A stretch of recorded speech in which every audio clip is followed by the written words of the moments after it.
can tell the world.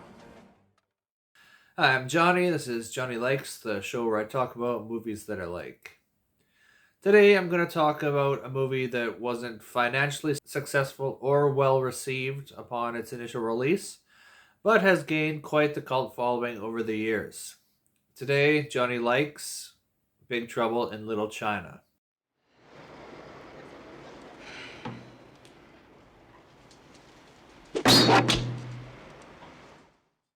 Big Trouble in Little China stars Kurt Russell, Kim Cattrall, Dennis Dunn, Victor Wong, and James Hong.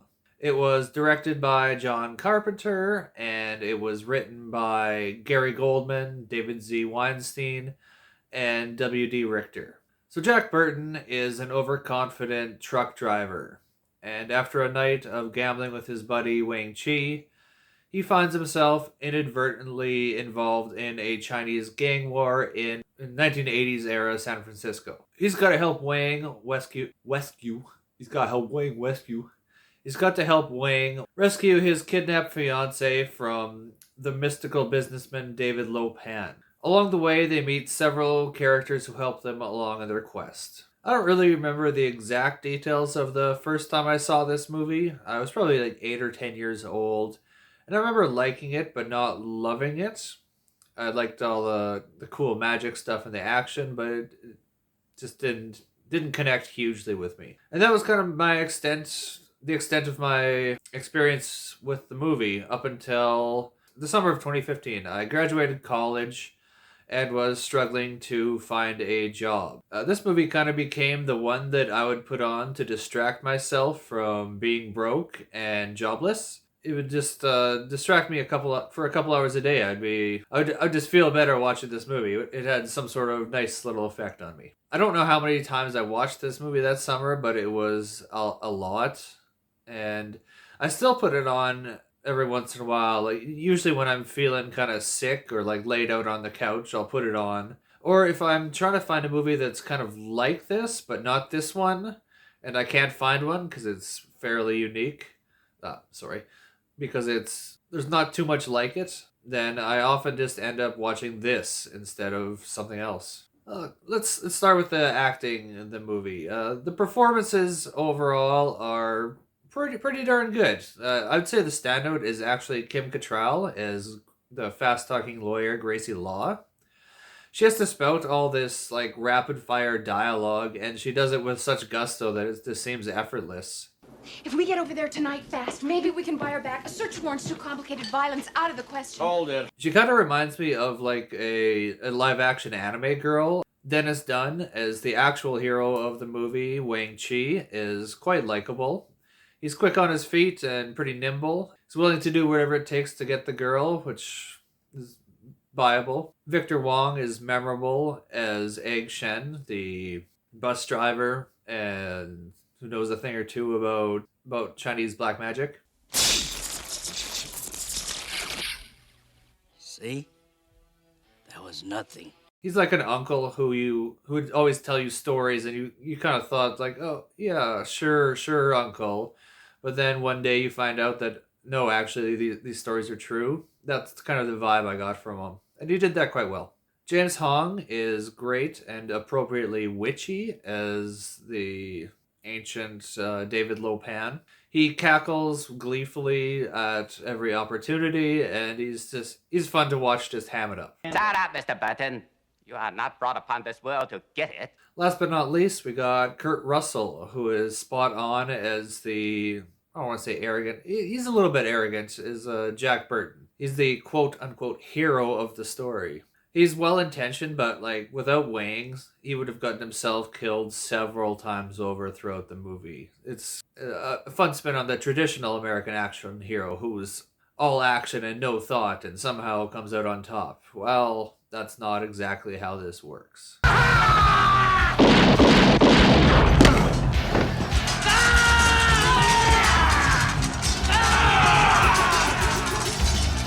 The idea of an underworld, both physical and metaphorical, is alluring.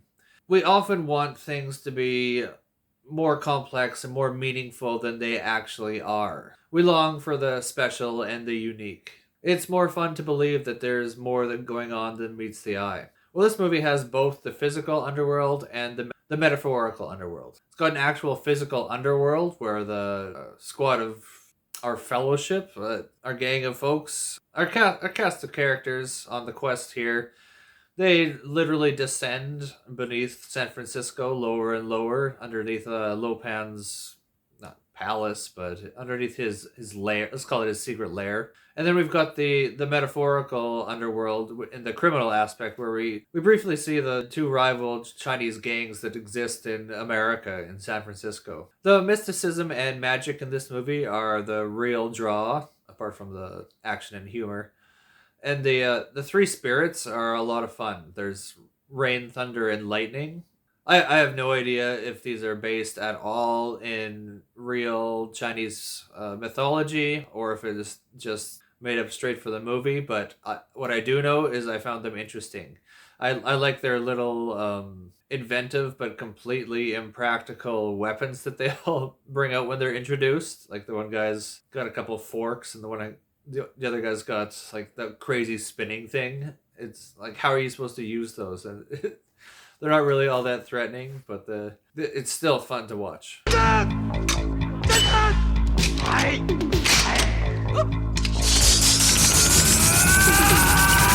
One of the things that I like about this movie is that everything in it could have came straight from the mind of an 11-year-old. This was written by adults. A well-spoken 12-year-old could have banged this out for like an English assignment type thing. It's not childish, but it's got an innocence to it, which I find appealing. It's also genuinely funny in several parts.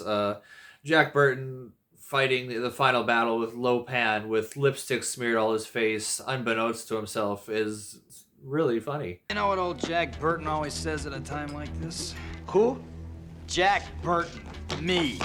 It's one of several moments where Burton is the butt of the joke due to his own incompetence. None of them are mean-spirited. They're all earned and mostly unexpected. The effects in this movie are dated but effective. They're not always realistic, but they are fantastic. The look of electricity in the 1980s, that is what somebody getting electrocuted looks like to me.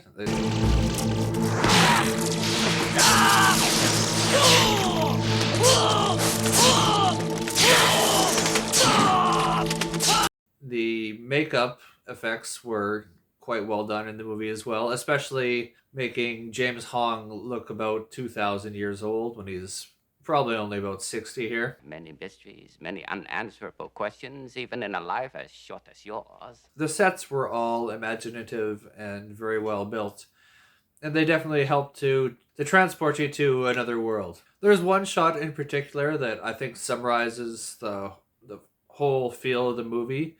And it's not a visually spectacular one or anything like that. It's just when they're underground, you see our characters just crossing a bridge from afar. The earth.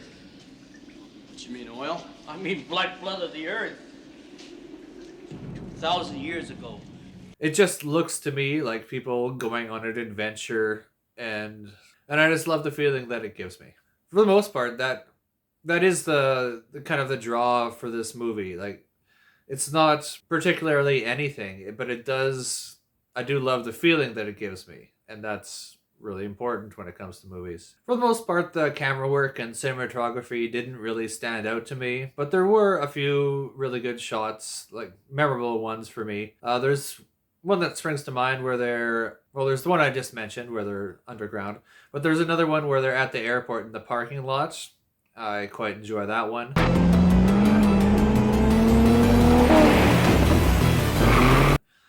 And when the spirits are introduced, and the one I can't remember which spirit it is, if it's rain or thunder or lightning, but where he does the whole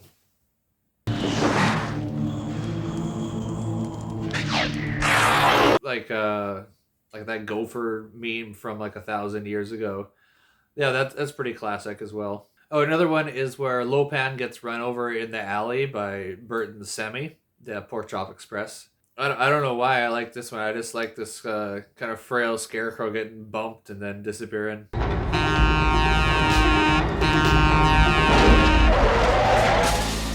think it was Lo Pan. So yeah, I don't really have too much more to say about the movie. It's got good performances, a cool original story, great sets and special effects, plus an original take on the American Hollywood action hero. I'm going to rate this a 4.5 out of 5. Pretty much everything in the movie works for me.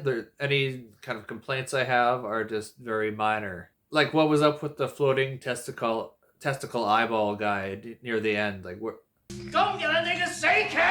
My God, no. Please, what is that? Don't tell me. How come that one guy blew up like a balloon? What was the deal with that? I don't think he's gonna stop.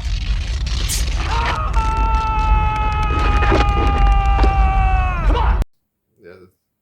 Little things that maybe we could have been told more. Maybe they got cut for time, but nothing major. They just kind of irk me just a little bit. So this one's tough to give recommendations for, but if you like this, you should check out The Goonies, Adventures in Babysitting, and Highlander. Goonies has the sense of adventure and magic. Adventures in Babysitting has just the kind of adventure aspect of it. And Highlander has some of the action and magic aspects.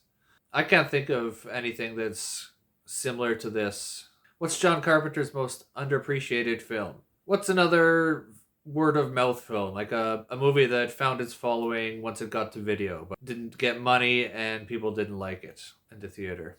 And what would you recommend if you like this film? Let me know in the comments. And if you could do me a favor and like and subscribe, I would appreciate it. It's quick, free, relatively painless. Plus, it really helps me out. Thanks for watching me rant about movies for a little while. And tune in next time and you can see what else Johnny likes.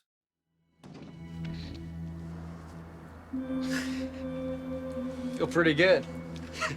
And I'm not scared at all. I just feel kind of invincible. Me too.